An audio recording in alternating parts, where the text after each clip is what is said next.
What I'm hoping is that we live in a much more equal society in the future, where actually aspirations can be fairly, can be fairly standard across the planet. That's a lot to hope for, particularly given the inequality that we see right now. The developed countries should help the developing countries to solve these problems, because our rural people, they are not rich. They have a lack of information about the technologies. They don't know them. They don't know it, and so we have to bring them. And for this, the finance is a problem. So the developed countries who are the reason to bring these climate problems, we contribute a little bit by cutting trees, but more problem is coming from developed countries. Everyone talks about it. So they have to concentrate and finance such projects and can change our planet. The future of economic and human development can be very compatible with dealing with climate change, with environmental quality, if we deploy the right technologies, make the right investments. And we really need that relationship between the two worlds right now, the North and the South, the developing and the developed, to transfer the knowledge so that the developing countries can leap over the kind of industrial human development we experienced into quite a different kind with the same good outcome. In 2030, children will care, and they will take that little bit of time because they will have come to recognize that back in 2010, the world was in many ways a very barren place. Children will know that happiness comes from friendship and from giving of yourself to something that you believe in, and from being part of a community, from knowing that to which you belong.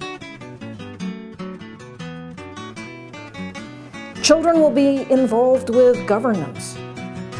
They will understand that as they mature, they take their place in community councils, in regional government, in national government, in international government, that being a part of decision-making is what it means to be a citizen.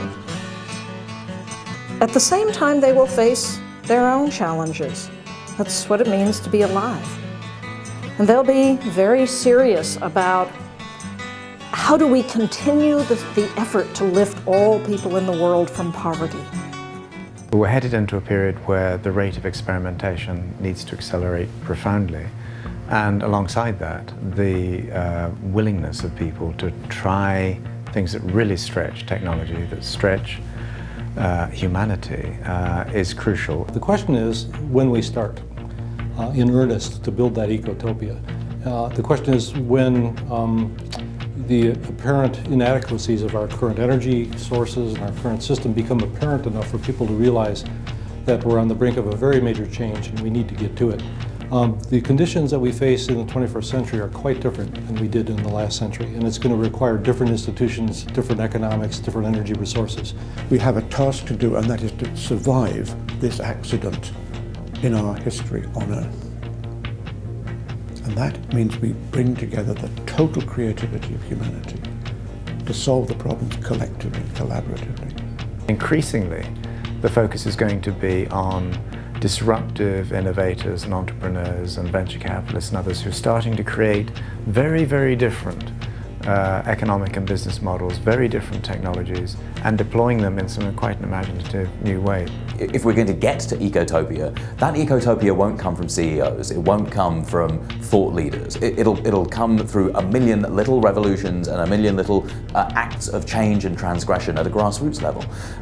And I think if we're going to get to ecotopia, we are going to have to see more and more decentralized and democratic activism.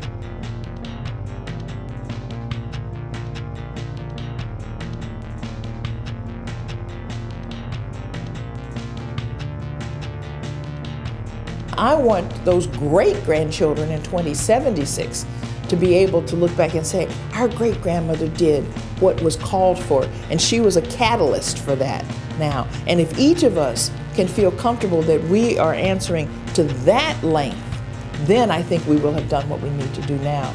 And we will, I hope, be able to have an ecotopia.